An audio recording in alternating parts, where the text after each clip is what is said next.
Hi friends, last command हमने modify की करी थी मूव एंड कॉपी में ही कॉपी विथ एरे। सो आज हम लेते हैं इसके बाद रोटेट का। तो अभी मैं एक रेक्टेंगल बना लेती हूँ। REC enter, rectangle command, rectangle लिया, एक बना दिया और उसके बाद अब हम इसको रोटेट करते हैं। RO enter, rotate command, select object enter, base point जिसके अकॉर्डिंग रोटेट करना है। बेस पॉइंट कोई भी हो सकता है, ऑब्जेक्ट के ऊपर हो सकता है, ऑब्जेक्ट के बाहर भी हो सकता है, जिसके अराउंड रोटेट होना है दैट्स कॉल्ड बेस पॉइंट। अब रोटेट, जैसे ही हमने बेस पॉइंट दिया उसने मेरे से पूछा रोटेट एंगल। अब हम रोटेट एंगल देंगे। सपोज मैंने दिया 45 डिग्री, तो 45 डिग्री पे ये रोटेट हो गया। मैं अनडू करती हूँ, control Z, RO enter, select object enter, base point जहां से रोटेशन देनी है, रोटेशन एंगल जितने भी डिग्री पे देना है वो आपने डिग्री मेंशन करी और उस बेस पॉइंट से उसने 45 डिग्री की रोटेशन ले ली। नाउ मैं अगेन अनडू करती हूँ। अब मैं नेक्स्ट मेथड इसी रोटेशन के अंदर ले रही हूँ। RO enter, select object enter, base point, और उसके बाद हम रोटेशन विद कॉपी लेने जा रहे हैं। तो कॉपी के लिए हम क्या करेंगे, C एंटर करेंगे इसी के अंदर। रोटेशन में गए, पहले RO एंटर करके एंगल मांग रहा है, एंगल ना दे के हम इसकी कॉपी कमांड में जा रहे हैं जो और में आ रही है। तो कॉपी में गए एंड देन हमने डिग्री दी, तो ये विद कॉपी मेरे पास रोटेशन आ गई है। तो आप देख पा रहे हैं कि हमने रोटेशन कमांड में ही कॉपी कर ली, तो उस बेस पॉइंट के अराउंड 45 डिग्री पर विद कॉपी मुझे ऑब्जेक्ट मिल गया। इसको डिलीट करती हूँ,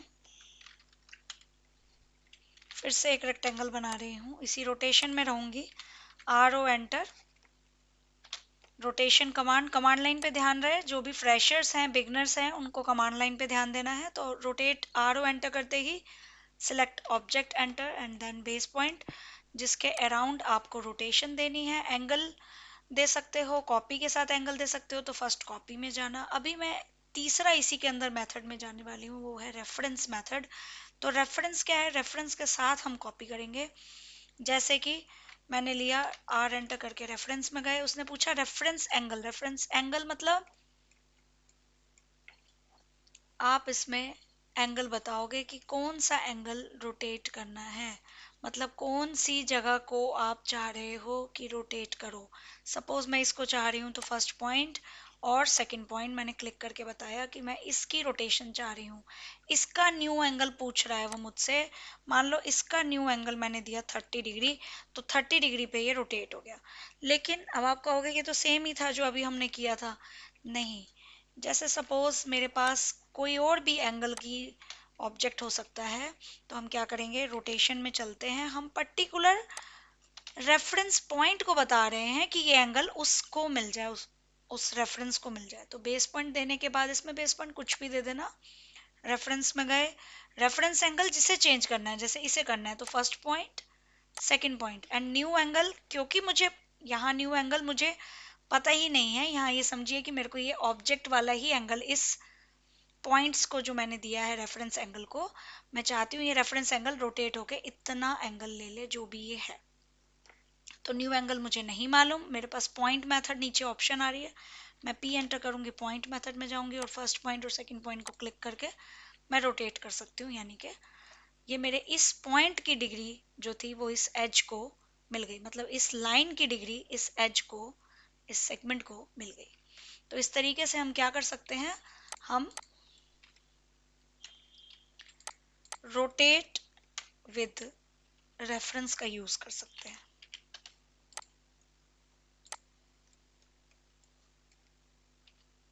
ठीक है,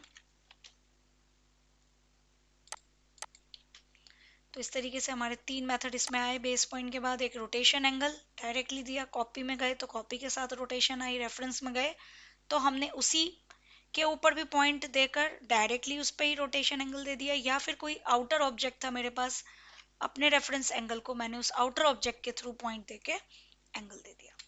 तो इस तरीके से आप रोटेट कर सकते हो। Now next is scale command, तो इसी में देख लेते हैं। स्केल कमांड कैसे लेनी है हमें, SC enter scale command, select object enter, base point जहां से रोटेशन देनी है, उसके बाद स्केल फैक्टर देंगे हम। स्केल फैक्टर हमारा टाइम्स के अकॉर्डिंग चलता है, मतलब वो मेरे ऑब्जेक्ट को स्केल कमांड 1 मान लेती है। तो अगर मैं स्केल फैक्टर 2 डालूंगी तो 2 टाइम बड़ा हो जाएगा, 3 डालूंगी तो 3 टाइम बड़ा हो जाएगा। सपोज मैंने 3 डाल दिया तो ये मेरा ऑब्जेक्ट जो भी था, जितने भी साइज का था, उसका 3 टाइम्स बड़ा हो गया। अगेन स्केल कमांड दूंगी, फिर से जो भी साइज था उसका, उसको 1 मान लेगा। देन बेस पॉइंट देने के बाद आपने स्केल फैक्टर में फिर से 3 दूंगी तो 3 टाइम्स, 5 दूंगी तो 5 टाइम, मतलब जितनी बार भी मैं स्केल कमांड दूंगी उस ऑब्जेक्ट को वो 1 मानेगा। इस कमांड का यूज हम जब आगे ड्राइंग्स की स्केलिंग को ठीक करने के लिए यूज करेंगे, जब हमारी स्केलिंग गलत हो जाती है। तो इस तरीके से हम आगे भी जब ड्राइंग्स करेंगे तो इस कमांड को यूज करना मैं दोबारा से बताऊंगी आपको। जैसे पहले स्केल फैक्टर दे दिया, स्केल फैक्टर देने के बाद एक कॉपी कमांड भी आ रही है इसमें, तो हम इसमें कॉपी में चलते हैं। कॉपी के साथ अब स्केल फैक्टर आएगा, मतलब स्केल फैक्टर दी हूँ, अब मैं दूंगी तो विद कॉपी मेरे पास 5 टाइम कॉपी होके मेरे पास ऑब्जेक्ट मिल गया with copy. Now again scale command, select object, base point, और इसमें भी रेफरेंस कमांड है, तो रेफरेंस में जाएंगे। रेफरेंस लेंथ जिसे चेंज करना है, सपोज इसको करना है फर्स्ट पॉइंट, सेकंड पॉइंट, और न्यू लेंथ जो भी आपको देनी है। तो न्यू लेंथ सपोज मैंने दे दी यहाँ पे 50, तो 50 डिस्टेंस की ये लाइन के अकॉर्डिंग पूरा ऑब्जेक्ट उसी रेशो के अकॉर्डिंग बड़ा हो जाएगा, या छोटी वैल्यू दी है तो छोटा हो जाएगा।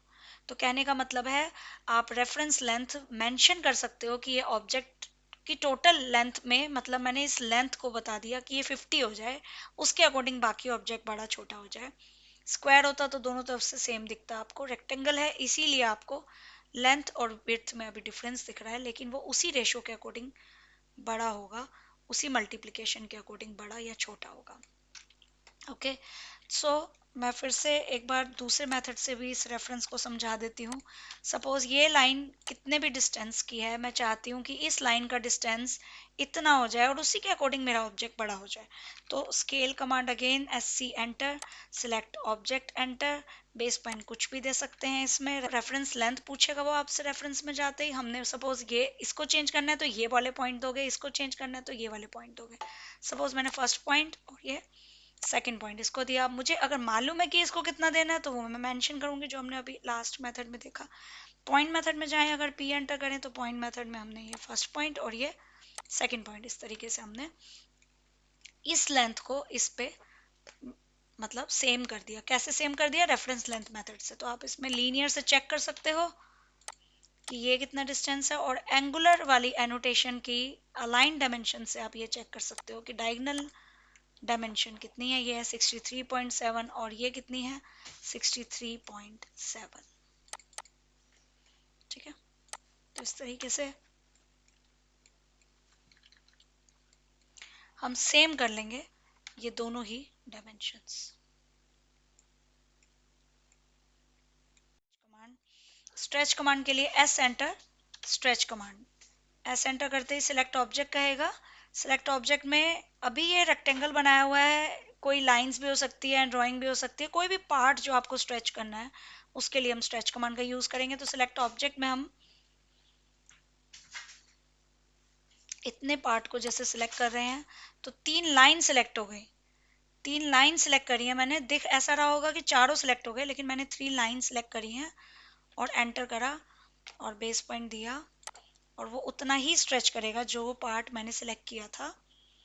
अब मैं डायरेक्शन देके इसको वैल्यू दे सकती हूँ कि कितना मुझे इसको आगे एक्सटेंड करना है। मैं फिर से बात रिपीट करती हूँ, एस एंटर करा, सिलेक्ट ऑब्जेक्ट में मैंने ये 3 लाइन सिलेक्ट करी हैं, एंटर करा, बेस पॉइंट दिया, बेस पॉइंट देके मैंने डायरेक्शन दिया, और वैल्यू ऑफ डिस्टेंस जितना मुझे उसको खींचना था, स्ट्रेच करना था, मैंने उसको स्ट्रेच डिस्टेंस दे दिया। तो इस तरीके से आपको देखना है कि बेस पॉइंट के बाद कितना आपको आगे स्ट्रेच करना है, उसके अकॉर्डिंग ही आपको डिस्टेंस मेंशन करना है। कम या ज़्यादा दोनों हो सकते हैं। सेंटर करा, सिलेक्ट ऑब्जेक्ट करा, बेस पॉइंट देके डायरेक्शन इधर दे दूंगी, तो माइनस में वैल्यू देने की जरूरत नहीं है। मान लो 20 मुझे माइनस करना है, तो मैं खाली 20 ही डालूंगी, माइनस डालने की जरूरत नहीं है, सिर्फ डायरेक्शन आपको माइनस की तरफ डालना है। ठीक है, और एग्जाम्पल दे देती हूँ इसमें।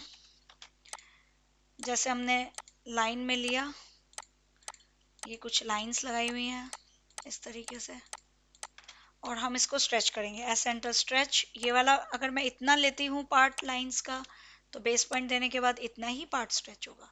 और कहीं पे भी स्ट्रेच कर सकती हूँ। ऑर्थो होने इसलिए स्ट्रेट दिख रहा है, ऑर्थो ऑफ कर दूंगी तो कहीं पे भी लेंथ में, विड्थ में, डायगनली कहीं पे भी मैं उसको स्ट्रेच कर सकती हूँ। सिर्फ डायरेक्शन दे के मुझे वैल्यू देनी है, तो डायरेक्शन दिया, वैल्यू दे दी। तो आगे जब ड्राइंग्स वगैरह, रूम्स वगैरह बीच में बड़े छोटे करने पड़ जाते हैं, लेकिन बस इसमें ये ध्यान रखना है कि कितना पार्ट खींचना है, और वो किसी ना किसी के साथ जुड़ा होना जरूरी है। अगर मैं सारा ही ऑब्जेक्ट सिलेक्ट कर लूंगी तो वो फिर स्ट्रेच नहीं होगा, वो मूव होगा, क्योंकि उसके पास कहीं पॉइंट ही नहीं है जिसके साथ वो हैंग कर रहा है, जिसके साथ उसको स्ट्रेच करना है। इसलिए इस बात का ध्यान रखना पड़ेगा। ओके ओके गाइस, तो हमारा ये स्ट्रेच कमांड भी हो गया। तो आज हमने रोटेट के अंदर के जितने भी टूल्स थे, और स्केल के टूल्स, एंड स्ट्रेच, तो इस तरीके से आप इनकी पहले एक बार प्रैक्टिस कर लीजिए।